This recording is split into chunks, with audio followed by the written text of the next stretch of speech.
আচ্ছা, লোকসভা নির্বাচন একদম আসন্ন, মানে ভোটের যে ভোট উৎসব সেটা শুরু হয়ে গেছে, ভোটের দাবামা বেজে গেছে। তো আপনি এই অঞ্চলে অন্যতম মানে ভোটের কাণ্ডারি হিসেবে পরিচিত মুখ। তো আমাদের তরফ থেকে প্রশ্ন যে এই মুহূর্তে আপনারা কীভাবে ভোটের প্রচারটা করছেন?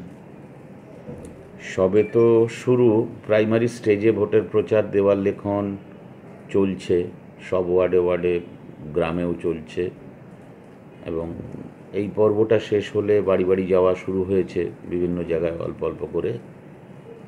এবং একটা কথা কি, সারা বছর আমরা মানুষের সাথে থাকি, মানুষের পাশে থাকি, নতুন করে কিছু বলবার নেই। মানুষ চাক্ষুষ প্রমাণ পেয়েছেন যে দীর্ঘ 10 বছর কাকলি ঘোষ দস্তিদার কীভাবে তাদের সাথে থেকে পাশে নিয়ে লড়াই সংগ্রামের মধ্যে দিয়ে বারাসাত কনস্টিটিউয়েন্সির তিনি ডেভেলপমেন্ট করেছেন। মানুষকে কাকলি ঘোষ দস্তিদারকে চেনাতেও হচ্ছে না এবং ওর সম্পর্কে নতুন করে কিছু বলতেও হচ্ছে না। মানুষ ভোট দেওয়ার অপেক্ষায়। মার্জিনটা নিয়ে আমরা ভাবছি যে গতবার আমরা 1,72,000 সামথিং ভোটে জিতেছিলাম, সেটাকে আরও কত আমরা বাড়াতে পারি, সেইটা আমাদের লক্ষ্য। আর সাধারণ মানুষের কাছে আপনারা কী বার্তা নিয়ে পৌঁছাচ্ছেন? সাধারণ মানুষের কাছে তো একটাই কথা, আমরা তো আপনাদের সঙ্গে সবসময় ছিলাম। একটাই অনুরোধ, কোনো ধর্মীয় ভাবাবেগে আক্রান্ত হয়ে ভাই ভাই বিভেদের কথা ভাববেন না। নিজের ভোট নিজে দিন, সুস্থভাবে দিন, উন্নয়নকে চোখে দেখছেন সেই নিরিখে ভোট দিন। আপনার এলাকার উন্নয়নের কাজকে ত্বরান্বিত করবার জন্য সঠিক প্রার্থী কাকলি ঘোষ দস্তিদার। বিগত 10 বছরের অভিজ্ঞতা তাই প্রমাণ করে। স্বাভাবিকভাবেই সেই নিরিখে ভোটদান করুন, এটাই আমাদের আবেদন। আচ্ছা, আর শেষ একটা প্রশ্ন করছি। অলরেডি তো সমস্ত অন্যান্য বিরোধী দলের প্রার্থীর নাম ঘোষণা হয়েছে, সেটা মানে বিরোধী দলকে কীভাবে আপনারা দেখছেন? ওরা তো 2 মাসের জন্য আসবেন, বাকি তো 365 দিনের 2 মাস বাদ দিলে যেটা থাকবে সেটা তো আমরাই মানুষের সাথে থাকি। মানুষের পাশে ওনারা থাকেন না। ভোটে লড়লে কিছু কথা বলতে হবে, মানুষের কাছে ভোট চাইতে হবে, সেই নিরিখে কিছু কথা বলবেন ওনারা। স্বাভাবিকভাবেই মানুষ মূল্যায়ন করবেন কারা মানুষের সাথে আছেন, পাশে আছেন, সেই নিরিখে মানুষ তার মত প্রকাশ করবেন। একসময় দেখা গেছে যে একসময় যারা অতীতের যেসব কর্মীরা ছিল তারা কোনো কারণে এখন দল থেকে বেরিয়ে গেছে, তাদেরকে আবার প্রত্যাবর্তনের একটা ডাক দিয়েছেন আমাদের নেত্রী। এ প্রসঙ্গে আপনি কি বলবেন? অনেকে দেখুন, তৃণমূল কংগ্রেস এমন একটা পরিবার, একান্নবর্তী পরিবার।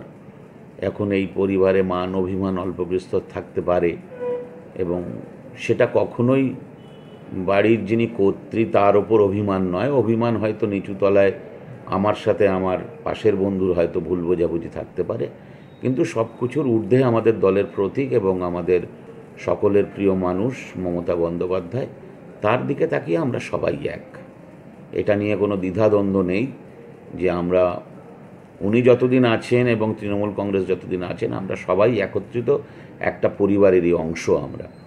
স্বাভাবিকভাবেই এই বিভেদ যদি বিরোধীরা ভেবে থাকেন আমাদের অন্দরে কোনো দ্বন্দ্ব আছে, মূর্খের স্বর্গে বাস করছেন, সেই ধরনের কোনো দ্বন্দ্ব নেই। তবে কিছু স্বার্থান্বেষী মানুষ যারা স্বার্থ নিয়ে তৃণমূল কংগ্রেস করতে এসেছিলেন, তারা দেখুন, আপনারা দেখতে পাবেন তারা হয়তো স্বার্থ চরিতার্থ হওয়া যাওয়ার পর অন্য কোনো স্বার্থের দাবি হয়তো তারা করছেন, সে কারণে তারা বেরিয়ে গিয়ে অন্য দলে আশ্রয় নিচ্ছেন।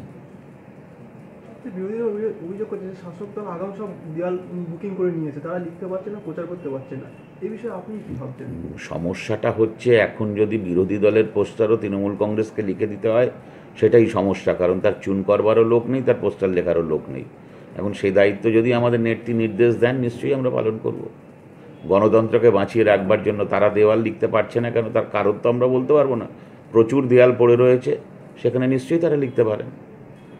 আচ্ছা, এই প্রসঙ্গে একটা বলছি, এলাকায় দেখা যাচ্ছে অতি ভক্ত দুই দলেরই আছে, তারা বিভিন্ন জনপ্রতিনিধি বা নেতা নেত্রীদের নিয়ে কুট কার্টুন এবং টুইট করছে, সোশ্যাল মিডিয়াতে কমেন্ট করছে। এই বিষয়ে আপনি কি জানতে চান? ঠিক নয়, কোনো কুরুচিকর মন্তব্য কোনো নেতা নেত্রীর সম্পর্কেই করাটা সঠিক নয় বলে আমি বিশ্বাস করি।